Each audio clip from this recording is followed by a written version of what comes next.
नमस्ते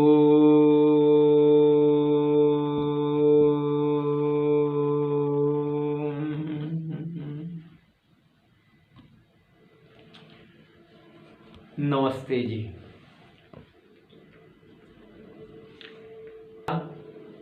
के अंतर्गत कर्मफल का विषय समझने समझाने का प्रयास कर रहे थे। योग दर्शन के आधार पर कर्म के 4 प्रकार होते हैं। एक शुभ कर्म, दूसरा अशुभ कर्म, तीसरा मिश्र कर्म और चौथा निष्काम कर्म। तो शुभ, अशुभ और मिश्र को एक विभाग में ले लेते हैं, तो उसको सकाम में भी आ सकते हैं।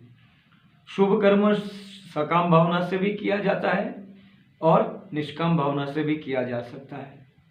तो मुख्य भेद 2 हुए, सकाम और निष्काम।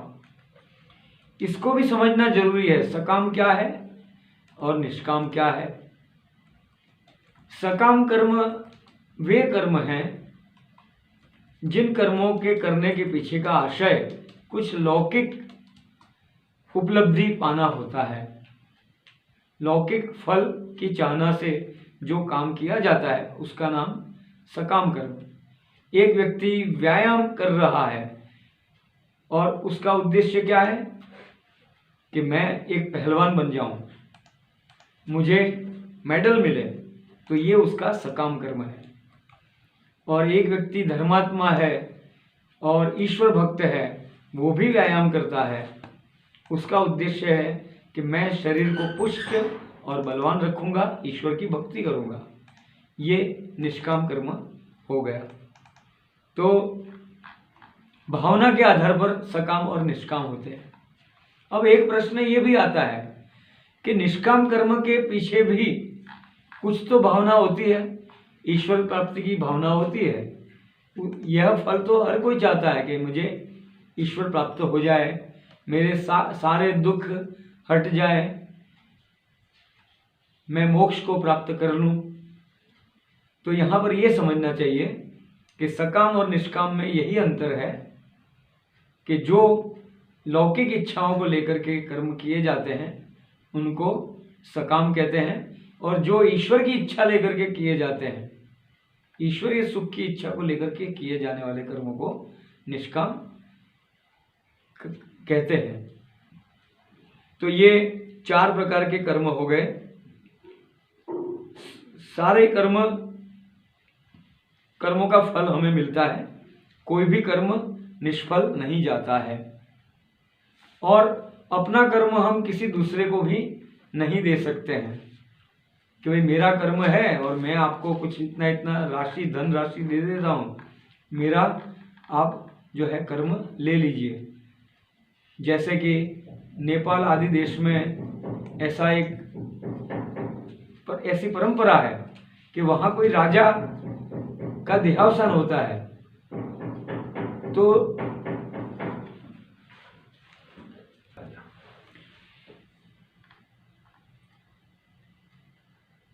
यह एक सिद्धांत है कि यदि कर्म किया है तो अवश्य ही फल भोगना होगा। और आज का व्यक्ति इस प्रकार से समझते हैं कि हम काशी जाएंगे, गंगा में स्नान करेंगे, तीर्थ यात्रा करेंगे, हमारे पाप नष्ट हो जाएंगे, तौबा करने से हमारे पाप नष्ट हो जाएंगे। अथवा तो कोई व्यक्ति जो है वो हमारे पाप का सारा भार लेकर के कोई भद्र पुरुष सूली पर चढ़ गया और वो हमारे सारे पापों को वो ले लेता है अपने ऊपर।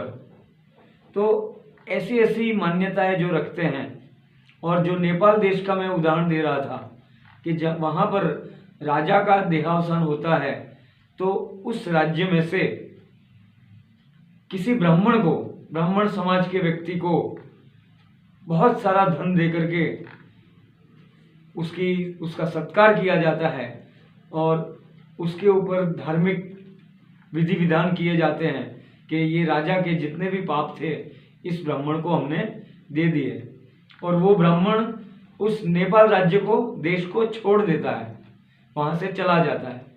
ऐसी ऐसी परंपराएं देखने को मिलती हैं। ये सारी परंपराएं भूल हैं, उनकी समझ में दोष है, उनका अज्ञान है। कोई भी कर्म फल दिए बिना नहीं रहता है, प्रत्येक कर्म का फल अवश्य ही मिलता है। तो राग द्वेष से रहित होकर के एक साधक व्यक्ति, योगी व्यक्ति निष्काम कर्म को करता है और ईश्वर की आज्ञा के अनुरूप ईश्वर की प्राप्ति को लक्ष्य बना करके वो निष्काम कर्म करता है, उपासना करता है। ऐसे ऐसे कर्मों से मुक्ति होती है। मुक्ति के लिए 3 योग्यताएं प्राप्त करनी होती है। पहली बात, अपने ज्ञान को शुद्ध बनाना पड़ता है, अपने कर्मों को निष्काम भावना से करना होता है, सारे कर्मों को, समस्त कर्मों को। और तीसरा, शुद्ध ईश्वर का शुद्ध स्वरूप समझ करके उसकी शुद्ध विधि से उपासना करनी होती है, समाधि लगानी होती है, तब जाकर के हम सारे दुखों से छूट पाते हैं। कर्म का एक जो भेद है वो अन्य दृष्टि से किया गया है, जो है फल की दृष्टि से। तो कुछ कर्म जो है वो क्रियमाण कर्म होते हैं, जैसे कि अभी हम सुन रहे हैं, सुना रहे हैं, तो ये हमारा क्रियमाण कर्म है, जो कर्म अभी चल रहा है। थोड़ी देर में ये व्याख्यान, ये प्रवचन बंद हो जाएगा, सुनना भी बंद हो जाएगा, तो ये हो जाएगा संचित रूप में परिवर्तित हो जाएगा। कर्म कर लिया है, जब कर्म चल रहा है वो क्रियमाण, जब कर्म पूरा हो गया तो वो संचित, और कर्म ने समय आने पर व्यवस्था से फल देना आरंभ किया, वो हो गया प्रारब्ध। तो 3 प्रकार के भेद हो गए। जिन किए हुए कर्मों का फल मिलना आरंभ हो गया वो प्रारब्ध के अंतर्गत आ जाते हैं। अगले विषय पर जाते हैं कि साधनों के आधार पर कर्म के कितने भेद हो जाते हैं। तो साधन हमारे 3 है, कर्म करने के साधन 3 हैं।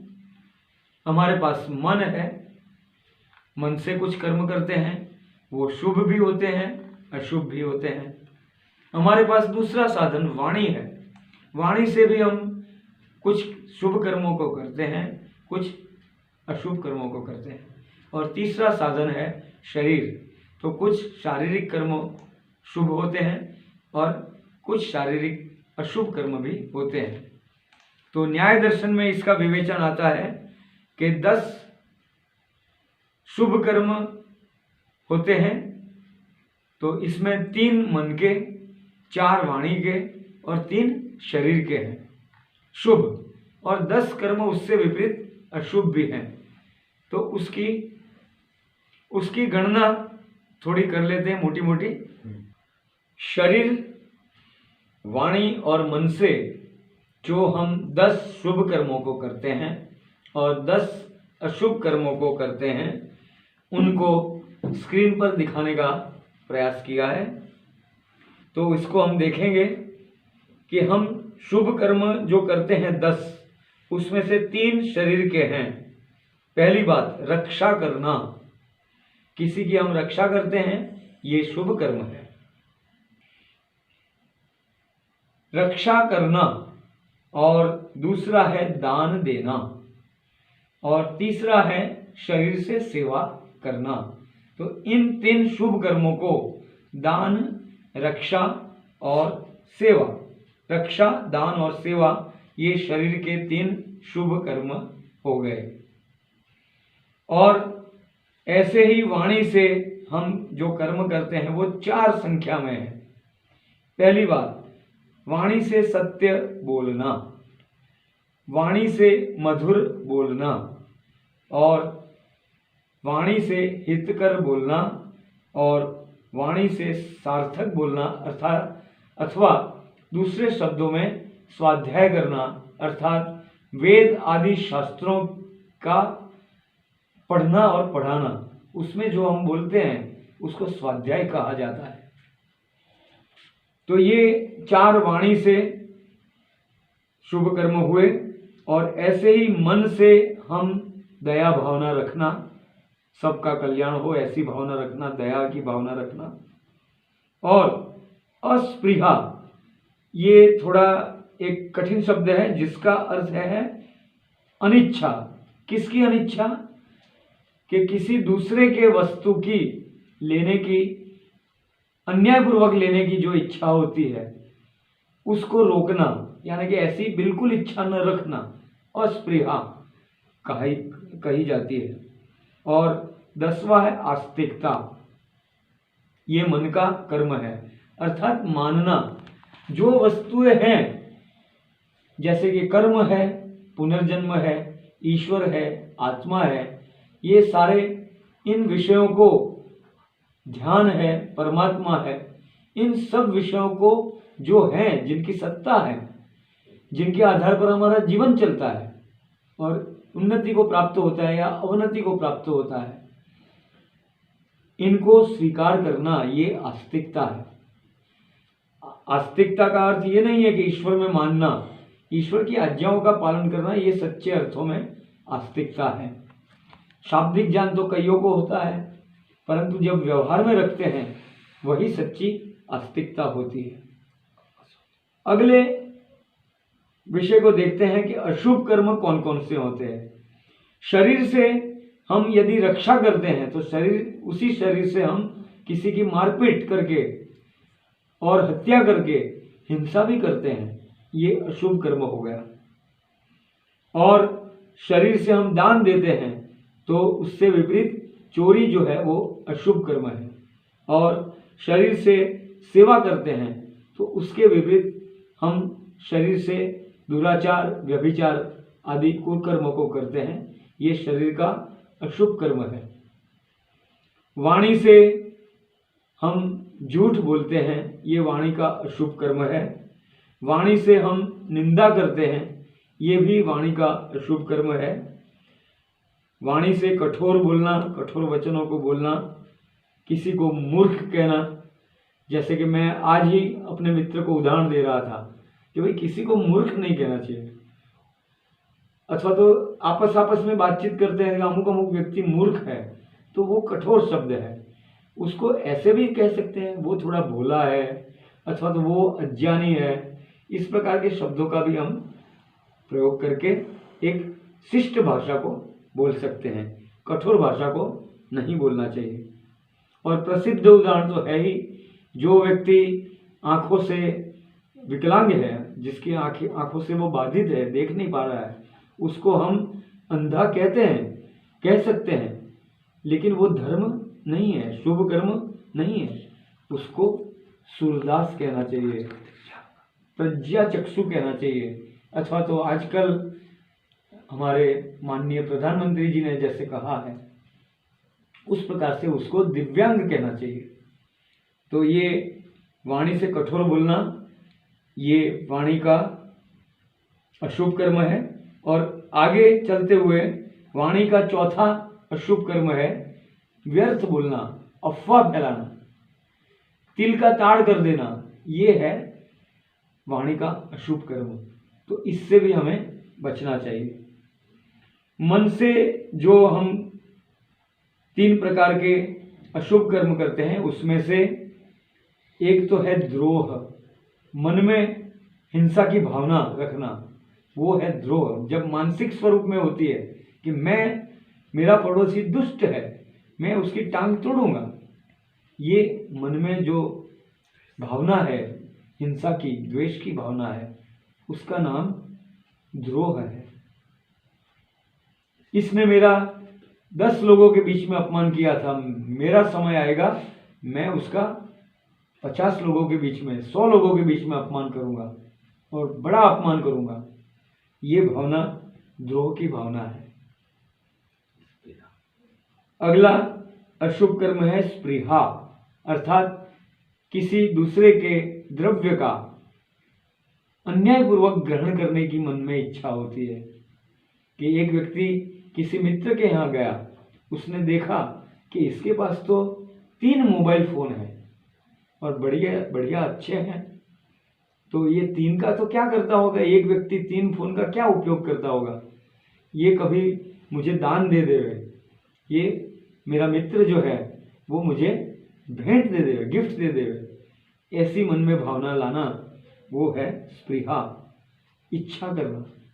तो ये अशुभ कर्म है। और अंतिम 10वां मन का जो है अशुभ कर्म है वो नास्तिकता। जो वस्तु है, जिसकी सत्ता है, उसको न स्वीकारना। जैसे कि आजकल के लोग कहते हैं खाओ पियो मौज करो डांस करो, किसने देखा अगला जन्म, पुनर्जन्म को नहीं मानते हैं। तो ये नास्तिकता है। ऐसे ही ईश्वर को न मानना कि भाई कौन ईश्वर, कैसा ईश्वर, ईश्वर होता तो इस प्रकार से जगत में अफरा तफरी का माहौल नहीं होता। ईश्वर क्यों हाथ नहीं रोकता है। अभी एक प्रश्न आया है कि ये जो अच्छे कर्म करते हैं तो उनको तो अच्छा फल मिलना चाहिए, और हम देखते हैं कि जिन्होंने अच्छे कर्म किए, स्वामी दयानंद सरस्वती जी, पंडित लेखराम जी और ऐसे ऐसे कई महापुरुष हो गए, किसी को विष दे दिया गया, किसी को छुरे से मार दिया गया, किसी के ऊपर गोली चली, जैसे कि स्वामी श्रद्धानंद जी। तो क्या इन्होंने तो शुभ कर्म करते रहे और ईश्वर ने उनको ऐसा फल दिया। तो ये कर्म फल के सिद्धांत को ठीक से न समझने का कारण ये भ्रांति होती है। वास्तव में ये उनके कर्मों का फल नहीं है, लेकिन ये स्वार्थी अज्ञानी लोगों के द्वारा उनके ऊपर जो अन्याय हुआ है, उनके प्राण चले गए, उनको विष दिया गया, ये सब जो है अन्याय हुआ है उनके ऊपर, और उसका जो परिणाम निकला कि उनका देहावसान हो गया, ईश्वर की ओर से नहीं है, ऐसा समझना चाहिए। उनके अच्छे कर्मों का फल तो ईश्वर उनके मन में बैठ करके उनको सात्विकता और समाधि प्रदान करके फल देता है।